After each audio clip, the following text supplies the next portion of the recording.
Hello student, class 6 subject Hindi, chapter number 11। Chapter का नाम है परोपकार। परोपकार का मतलब होता है दूसरों पर उपकार। ठीक है। तो इस चैप्टर की हम स्टडी करते हैं। यह कहानी एक ऐसे व्यक्ति की है जो बहुत गंदा रहता था। यह कहानी एक ऐसे व्यक्ति की है जो बहुत गंदा रहता था, मैली धोती और फटा हुआ कुर्ता पहनता था। वह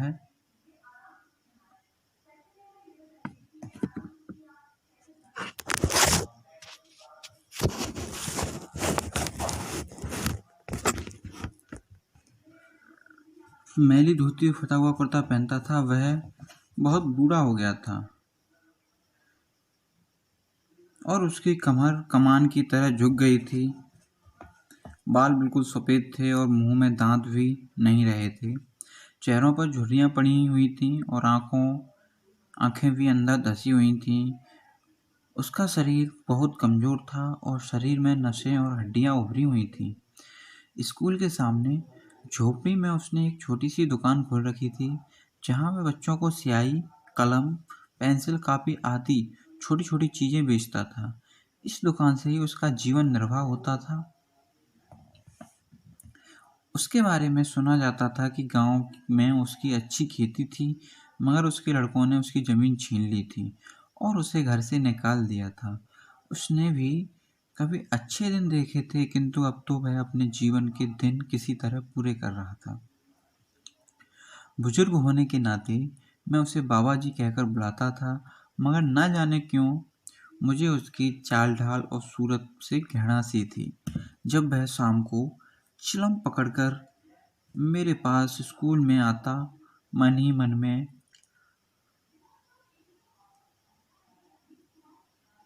मैं उसे कोसता। मैं नहीं चाहता था कि वह मेरे पास आए। जब भी आए वह आकर बैठता, मैं उठकर टहलने लगता। जब भी वह मुझसे बातें करता, मैं कोई पुस्तक पढ़ने का बहाना बनाने लगता, लेकिन मेरी इन हरकतों का उस पर कोई असर नहीं था। जैसे ही शाम होती वह अपनी चिलम पकड़कर मेरे पास आ बैठता। कभी कभी पूछता, मास्टर जी रोटी बना ली होगी? हाँ बना ली। सब्जी क्या बनाई है? आलू बनाए हैं। Next page.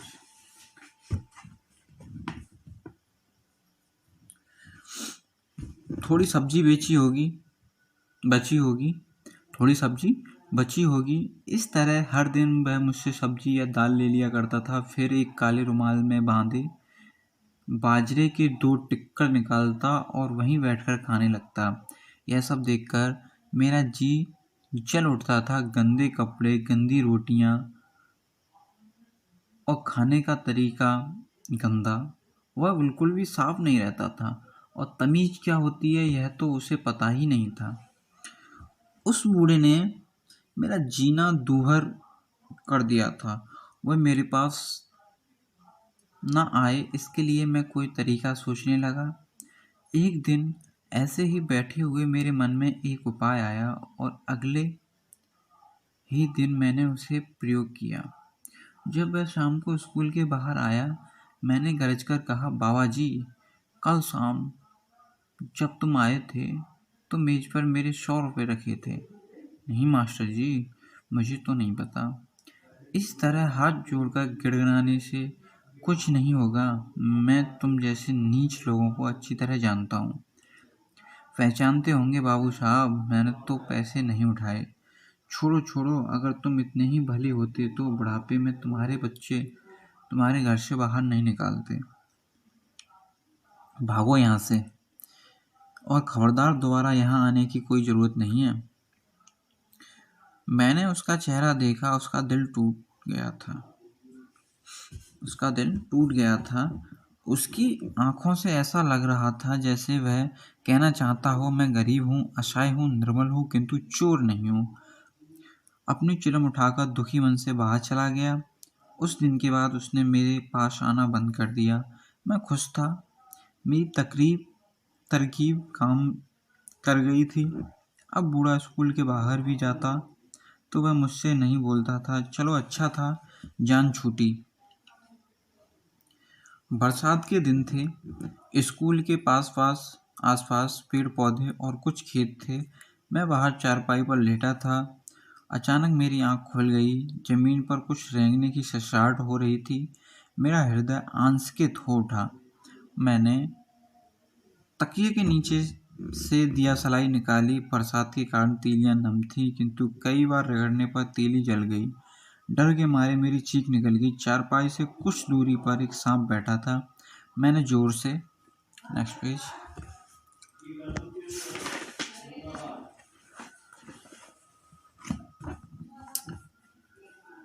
मैंने जोर से बाबा जी को आवाज लगाई। शायद बाबा जी ने सुनी हो, किंतु वे मेरी सहायता के लिए क्यों आते। मरता क्या ना करता। मैंने भगवान का नाम लिया और साहस करके चारपाई के सिरहाने से उतरकर कमरे में गया। लालटेन जलाई, हाथ में लाठी और लालटेन लेकर बाहर निकला। सांप गायब था। मैं लालटेन फर्श पर रखकर और लाठी हाथ में लेकर चारपाई पर बैठ गया।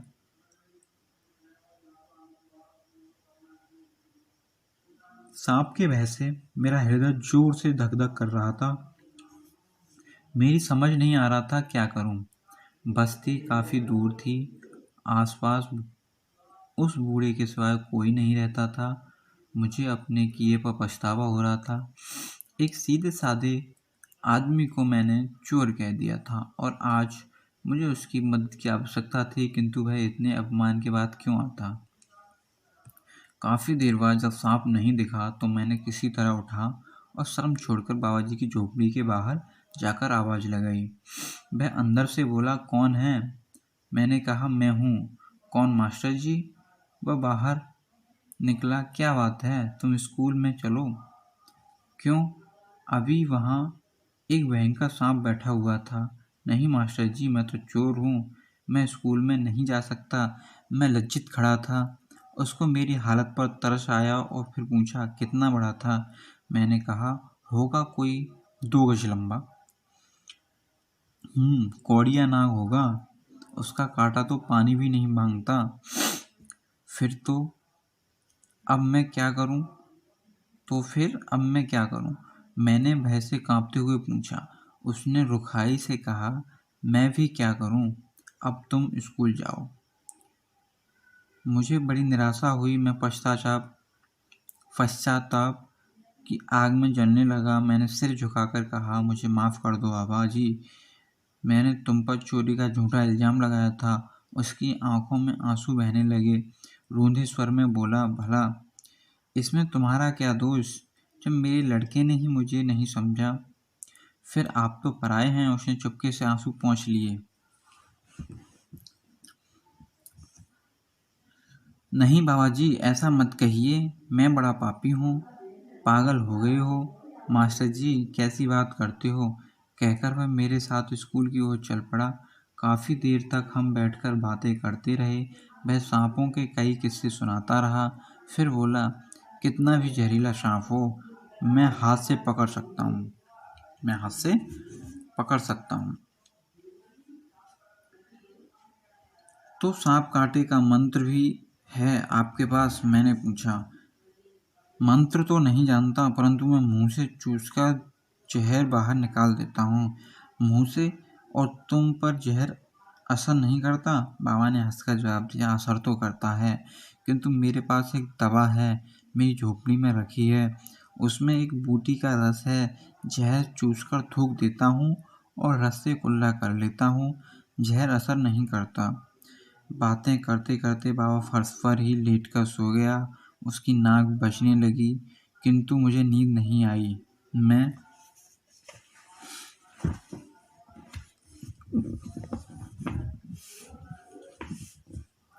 मैं करवटें बदलता रहा। कुछ देर बाद मुझे प्यास लगी। पानी का घड़ा कमरे के अंदर रखा था। सांप के डर से कलेजा कांप रहा था, किंतु यह सोचकर बाबा जी तो पास हैं ही। मैं पानी पीने के लिए अंदर गया।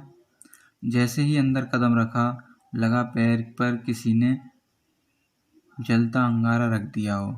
उसी सांप ने कहीं से आकर मुझे डस लिया। उसके बाद मैं बेहोश हो गया। जब मैं होश में आया तो धूप फैल चुकी थी।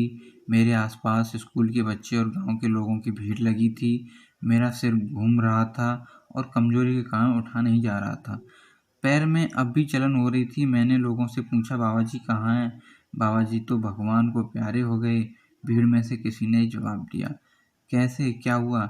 सुबह जब बच्चे स्कूल जा रहे थे तो उसकी लाश झोपड़ी के बाहर मिली। जहर से उनका शरीर नीला पड़ चुका था। मालूम होता था कि रात को सांप ने काटा होगा। बाबा ने जहर चूसकर बाहर निकाल दिया, किंतु उसकी दवा की बोतल झोपड़ी में थी।